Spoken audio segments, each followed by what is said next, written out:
As I stepped onto the crisp gravel path leading to my new home, the anticipation of starting a fresh chapter in my life was palpable. The small town's peaceful aura was a stark contrast to the bustling city I had left behind, and the promise of quiet evenings and serene mornings was tantalizingly close. I had not even crossed the threshold when Amanda, my spirited and ever-cheerful mother-in-law, approached me with a large, elegantly wrapped package in her arms. "Look at this, isn't it a fantastic clock?" Amanda exclaimed with an infectious enthusiasm. "It's a housewarming gift. Please, accept it." Her voice, filled with warmth and excitement, made me smile, despite the chaos of moving. Eager to see what lay beneath the festive wrapping, I carefully took the gift from her.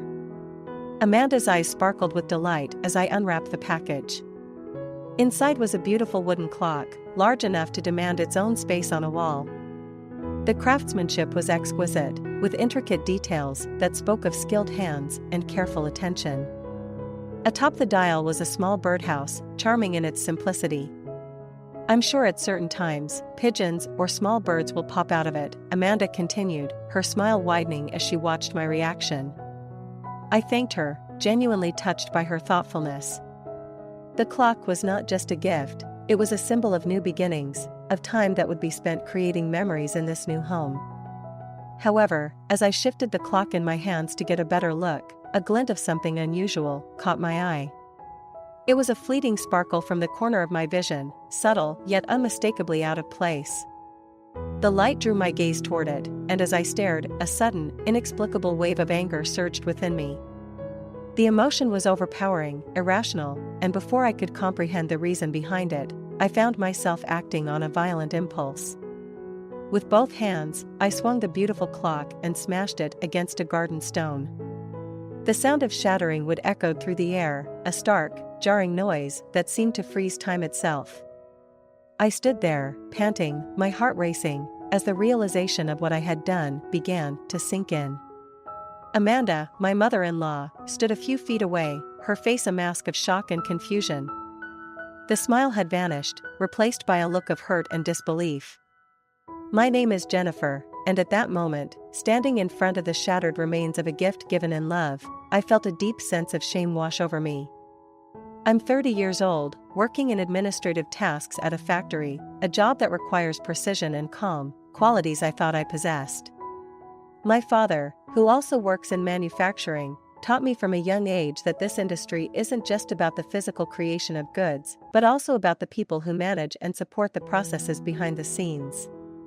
Influenced by his dedication, I've always been drawn to roles that support the main action, content to be in the background, ensuring everything runs smoothly. Throughout my life, whether managing props during school plays or overseeing the baseball team's equipment during club activities, I found fulfillment in the shadows, in the quiet acknowledgement of a job well done.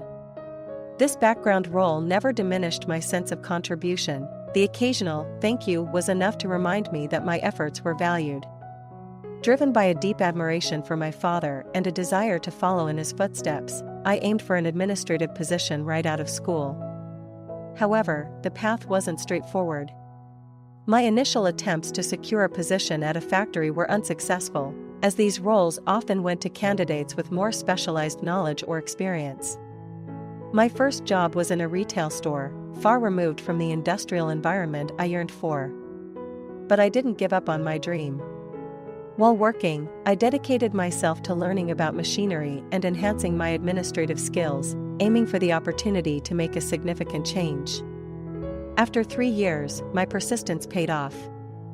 I landed a job at the factory of my choice, where I now manage the vital tasks that keep the gears turning smoothly behind the scenes.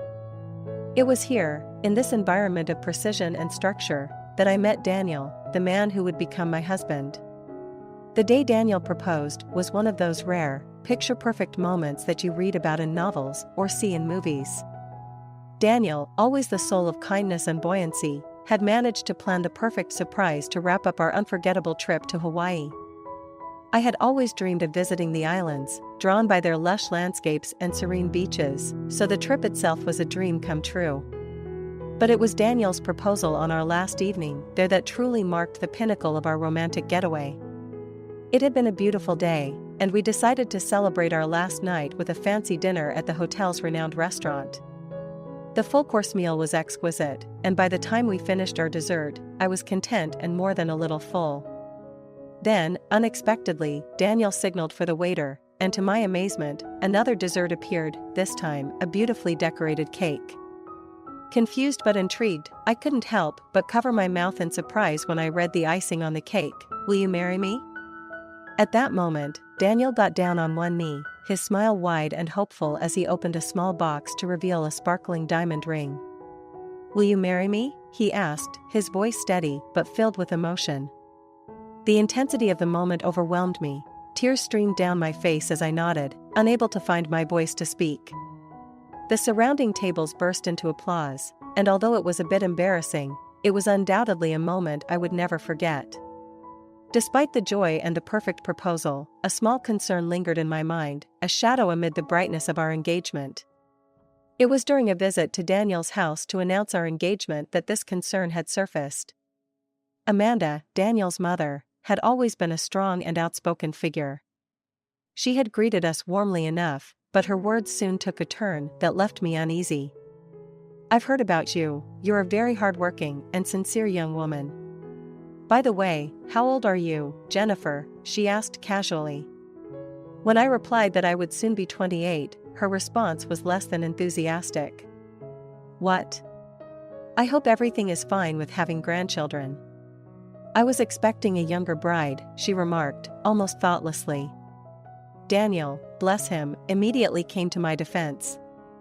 "Mom, stop talking about that.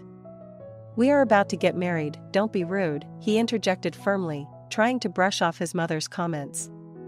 But Amanda's expression showed she wasn't fully convinced, and the topic of children and grandchildren seemed to weigh heavily on her mind. I wanted children, too, and hoped to conceive as soon as possible after we were married. However, Amanda's reaction added an unexpected pressure to our plans. It was a tension I hadn't anticipated, and it left me with mixed feelings amidst our celebratory moments. The joy of our engagement was undeniable, but Amanda's words lingered, a reminder that not all aspects of our future together would be as simple as a fairy tale proposal. Living with Daniel's parents was initially a practical decision. The proximity to my workplace made it difficult to refuse, but I hadn't anticipated the emotional toll it would take. Amanda, always vocal and direct, grew more insistent about her desire for grandchildren as soon as we moved in. Her comments ranged from harmless musings about her friends' adorable grandchildren to more intrusive remarks about our personal efforts to conceive. "Jennifer, are you measuring your body temperature properly? You know, there are methods like the something-something method. You really have to think about making babies," she would say, not shying away from inserting herself into the most private aspects of our lives. Her constant focus on our reproductive efforts started to feel overwhelming, especially as weeks turned into months, with no success. The pressure from Amanda only intensified my own concerns about becoming pregnant, which I was finding more challenging than expected. Eventually, after several stressful months of trying without any signs of pregnancy, Daniel and I decided to seek medical advice. The doctor's diagnosis was a heavy blow. He explained that my uterus had a slightly complex shape which could be making it difficult for an embryo to implant. Fearful, I asked him directly, "Does that mean I can't get pregnant?" His response was cautious yet disheartening. "Scientifically, it's not completely impossible," he began. "However, there are no known cases of pregnancy in this situation in the United States." Hearing this, the room seemed to spin, and I couldn't help but break down in tears. Daniel, standing by my side, tried to offer words of comfort, assuring me that we would face this together. But his reassurances did little to alleviate the deep sense of failure that had begun to seep into my bones. I felt as though I was failing not just as a wife, but as a woman. Despite Daniel's attempts to console me, his struggle to find the right words only added to my distress. This revelation and the ongoing stress began to affect not just my emotional state but also my daily life. I found it increasingly difficult to focus on my job and household responsibilities. My interactions with Amanda, who was usually forthright and assertive, became even more strained. She noticed the change in my demeanor and would often ask if everything was all right, sensing the shift in the atmosphere at home. One evening, the tension reached a breaking point. Amanda, unable to contain her frustration, blurted out, "I knew it. I should never have let you marry her. I had a bad feeling about this from the start. I checked if grandchildren would be possible, didn't I?" Her words, sharp and filled with accusation, hung heavily in the air. Daniel, who had been relatively calm until then, finally lost his patience. "Mom, that's no way to talk. Blaming Jennifer won't solve anything." "It's not her fault," he retorted, his voice firm and protective. The conflict was painful, but it was also a crucial moment for us.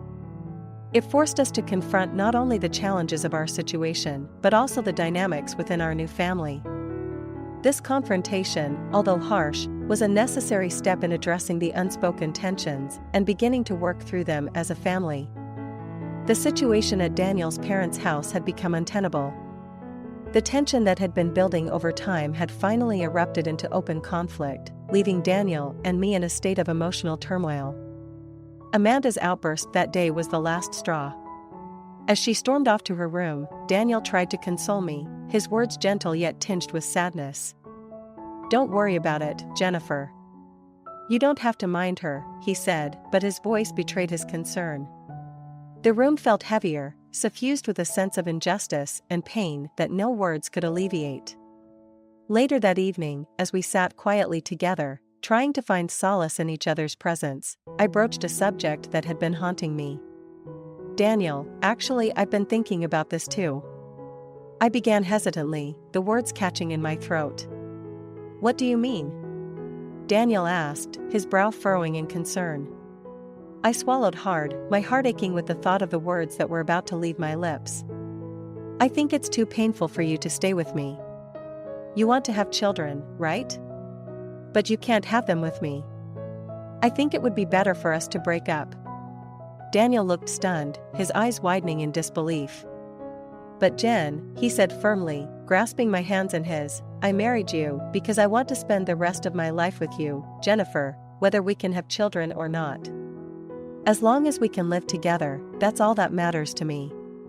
Please, stop thinking about breaking up just because we can't have children." Tears welled up in my eyes at his words. Daniel's unwavering commitment in the face of such adversity was both heartwarming and heartbreaking. I knew how much a family meant to him, yet here he was, standing by me, choosing our love over the possibility of having children naturally. In the days that followed, the strain of living under the same roof as Amanda grew. While my father-in-law and Daniel would protect me when present, Amanda's demeanor would sharply change in their absence, turning colder and more critical. I discussed this with Daniel daily, my anxiety growing about potentially exacerbating the situation if Amanda thought I was complaining about her to Daniel. Despite our best efforts, the atmosphere at home continued to deteriorate. Amanda's persistent hostility showed no signs of abating, affecting both Daniel and me deeply. Eventually, unable to bear the constant tension, Daniel confronted his mother again. "We have our own circumstances in this marriage. What do you want from Jennifer?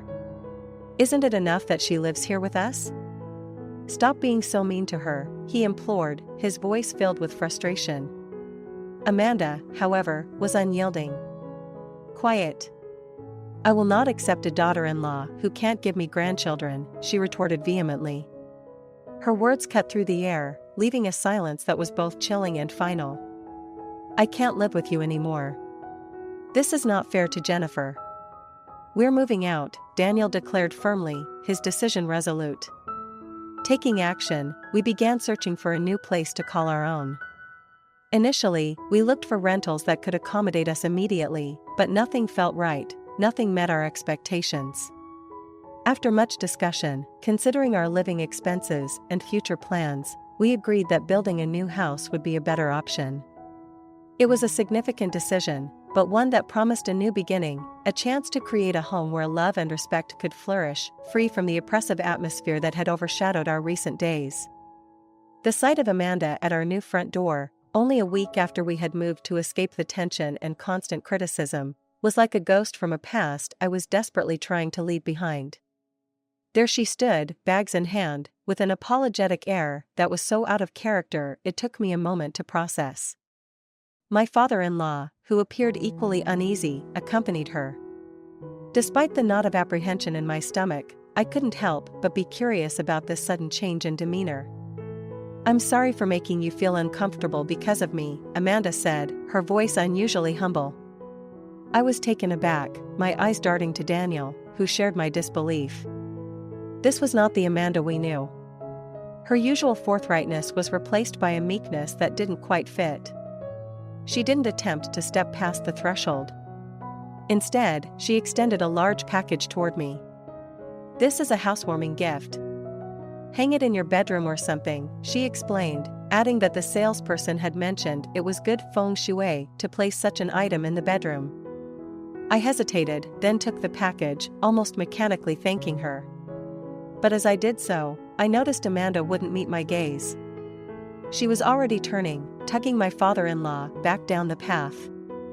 "Well then, we're heading back. You two take care and live well together," she called over her shoulder. "Wait, you just got here. Are you leaving already?" Daniel called out, a hint of confusion in his voice. "I'm sorry, son. This is Amanda's way of making amends. She didn't want to intrude inside your house. We just came to give you this gift," my father-in-law explained with an apologetic smile, while Amanda briskly pulled him away. Their departure left a strange silence hanging in the air.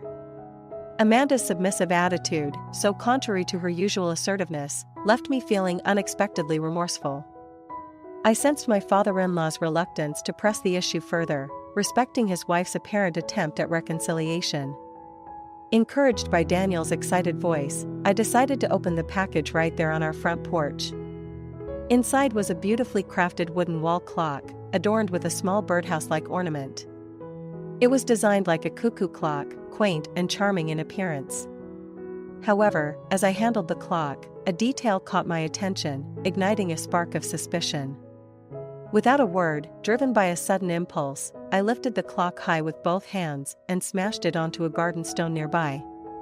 The sound of shattering wood sliced through the quiet afternoon, and as the pieces scattered across the ground, I heard a gasp. Turning, I saw Amanda's face, her expression shifting from stunned disbelief to something darker. The moment was surreal, a mix of liberation and regret, catharsis mingled with a pang of guilt for the destruction of what might have been a genuine olive branch, or perhaps, another manipulative ploy. As the dust settled, Daniel and I stood in the wreckage of broken time, the air heavy with the weight of broken things and perhaps, the first step towards truly setting boundaries that Amanda might finally respect.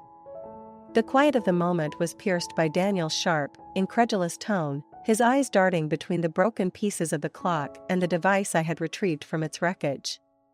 "What are you doing? Mom has reflected on her actions and even gave us a gift, and you're acting like this?" He was visibly upset, disbelief etched across his face. "Apologize to Mom now." Amanda, my mother-in-law, stood frozen, her hand covering her mouth, muttering almost inaudibly, "How could you?" My father-in-law's expression mirrored hers, his mouth agape, shock rendering him momentarily speechless. Taking deep breaths to calm the turmoil inside me, I crouched down by the remnants of the clock, my fingers closing around the crucial evidence that had driven me to act so impulsively.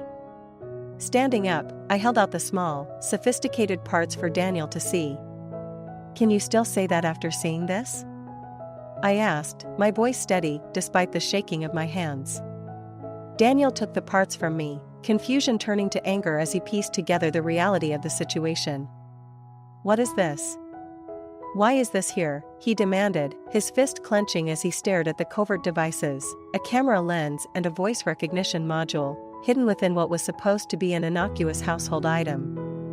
Amanda's previous attitude, the haste with which she had handed over the gift, suddenly took on a sinister cast. She had seemed almost too eager to be rid of it, her actions more those of someone offloading a burden than offering a reconciliation. "Amanda, do you know what this is?" I asked, holding up the camera and the microphone for her to see. "I have no idea," she replied, shaking her head, her complexion draining to a pale shade that belied her words.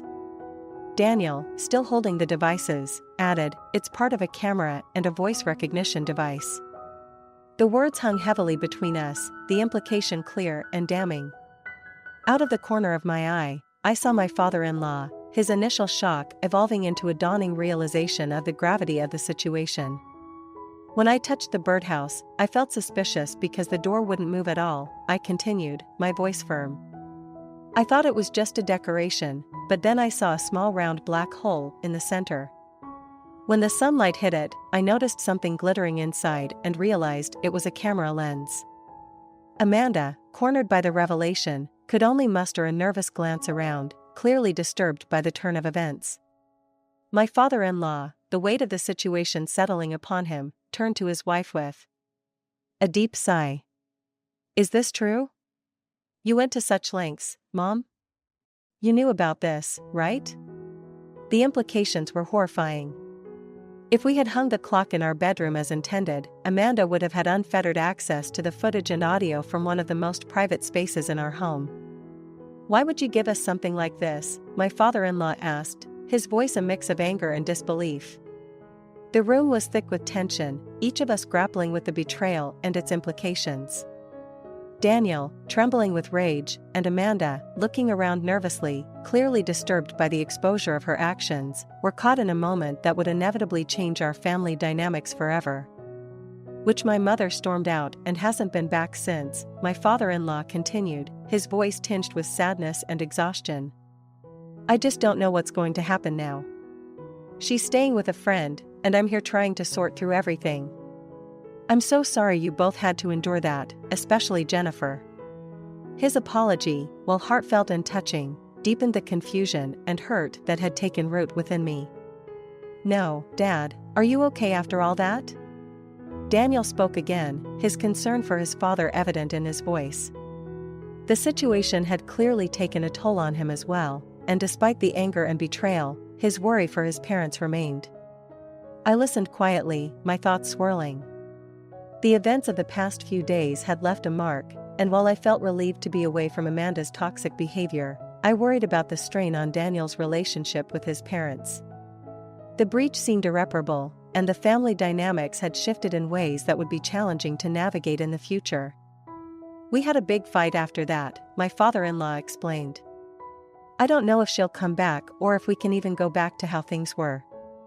But right now, I think it's best if we give each other some space." His words, filled with a mixture of pain and pragmatism, resonated with me. The need for space felt right, necessary even, as everyone involved needed time to process and heal from the revelations and accusations that had been hurled so carelessly. After the call, Daniel turned to me, his expression somber.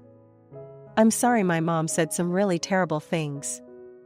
"It's not your fault, Jennifer," he reassured me, his voice gentle yet firm, reminding me of the strength of our bond, unaffected by the external chaos. His support was a balm, yet the wound was deep. The way Amanda had invaded our privacy and the hurtful things she had said could not be easily forgotten or forgiven. I pondered the future, how we could possibly maintain any relationship with Amanda after such betrayal. The days that followed were filled with a quiet tension, a mix of relief and unresolved issues hanging in the air. I found myself reflecting on my relationship with Amanda and my father-in-law, wondering if there could ever be a path to reconciliation or if the breach was too wide to bridge. Despite my anger and hurt, I couldn't shake my concern for my father-in-law, who was caught in the middle of a situation he neither expected nor deserved. His role in the aftermath would be crucial, and his well-being remained a priority for both Daniel and me. As I contemplated these tangled threads of relationships, family, and trust, I realized that the path forward would require patience, understanding, and perhaps, in time, forgiveness. But for now, the priority was healing and finding stability in the love and support Daniel and I shared, away from the storm that had momentarily upended our lives. As soon as Daniel ended the call, the gravity of his father's words sank in, leaving a somber mood hanging between us. The revelation that Amanda's malicious behavior extended beyond our personal confines and into the community was unsettling, to say the least. It wasn't just an isolated issue, It was a pattern of toxicity that had affected numerous lives. Daniel, still processing the shock, looked at me with a mixture of concern and resolve. "Can you believe this? She's been hurting people all over the neighborhood," he said, his voice filled with disbelief and anger. Before we could further discuss his father's decision to divorce and move out, a sudden knock at the door jolted us. My heart skipped a beat, half expecting it to be Amanda, ready to unleash a new wave of chaos. But as Daniel cautiously opened the door, it was not Amanda who stood there, but a man with a somewhat apologetic look on his face, holding several bags. "Hello, I'm really sorry to bother you," the man began, shifting uncomfortably on his feet. "I'm George, a friend of your father-in-law. He asked me to drop these off. He thought it might be safer if Amanda didn't know where he's moving to, just yet." The bags, it turned out, contained some of Amanda's belongings that my father-in-law had collected as he prepared for her departure from their home. Daniel invited George in, and we both listened as he explained a bit more about the situation. "Your father-in-law is really torn up about all of this. He's been apologizing to everyone he can think of in the neighborhood. He didn't realize how many people Amanda had hurt until recently," George shared, his tone sympathetic but worried. As George left, Daniel and I discussed the next steps. The potential of Amanda showing up at our doorstep now that she had been kicked out was real and alarming. Daniel was firm, his earlier shock turning into a protective determination. "We'll handle it if she comes here," he reassured me, though I could tell he was still processing everything his father had said. The rest of the day passed in a blur of anxious anticipation. Every car that passed by, every sound at the door, made me tense. But Amanda did not appear. Instead, we spent the time planning our own set of precautions, discussing how to handle any potential confrontation, and reinforcing our resolve to protect our peace at all costs. Late into the evening, as we sat together trying to find some normalcy in our turned upside-down world, Daniel's phone buzzed. It was a message from his father, confirming he had moved into his new place and reiterating his apologies for everything that had transpired. He also mentioned that he would keep his new address confidential for the time being, hoping to prevent any further conflict. "Thank you for understanding, and again, I'm sorry for all this mess," his text read. As I leaned against Daniel, the weight of the day's events settling around us, I felt a mixture of relief and ongoing concern. How would Amanda react to being ostracized by her husband and community? What would our future interactions with her look like? Only time would tell, but for now, Daniel and I were united and ready to face whatever challenges might come our way, holding on to the calm after the storm, however temporary it might be. Once, I recalled, nodding at Daniel's father as he continued. "Yeah, she's staying there now. They've got a good support network for people in her situation, those who need to get back on their feet," he added, a note of concern still evident in his voice despite everything that had transpired. It was hard to reconcile the man before us, thoughtful and considerate, with the woman who had caused so much distress. But it was clear he still cared about what happened to Amanda, even if he could no longer bear to live with her or condone her actions. As we sat in his modest but comfortable new apartment, just a short walk from our own home, it felt like a new chapter was beginning for all of us. Daniel's father had found a place close enough to be part of our lives without the constant tension that Amanda had brought into our household. His willingness to step in if she ever approached us again was reassuring, yet I hoped it would never come to that. Daniel, who had been quiet, spoke up. "It's good you're nearby, Dad. We can keep an eye on each other, you know?" His father smiled, a bit of the weight seeming to lift from his shoulders. "Yes, that's what I was thinking. And don't worry about Amanda. She's in a place where she can be looked after, and I believe that's for the best right now." The conversation shifted to lighter topics, but the shadow of the past lingered. When we finally left, the cool evening air felt like a clean slate, yet the complexity of family dynamics and the pain of recent events weren't so easily left behind. Over the next few weeks, life settled into a new normal. We heard little about Amanda, which was a relief. I often thought about the influence one person could have on the lives of so many, and the resilience needed to rebuild and move forward from such deep hurts. Daniel and I grew closer, our bond strengthened by the trials we had faced together. We focused on building a happy, peaceful life, just the two of us, with the support of his father, a comforting presence nearby. One evening, as we relaxed in our living room, Daniel mentioned, "I'm really proud of how we handled everything. It wasn't easy, but I think we've come out stronger for it." I nodded, feeling the truth of his words. "Yes, it's been a journey, but I feel like we've managed to find some peace at last." The challenges we had faced with Amanda had tested us, but they also taught us about the boundaries we needed to maintain a healthy relationship, not just with each other, but with everyone in our lives. With Daniel's father close by and Amanda finding her own path forward, it seemed we might finally have a chance at tranquility. We had each other, and that was what mattered.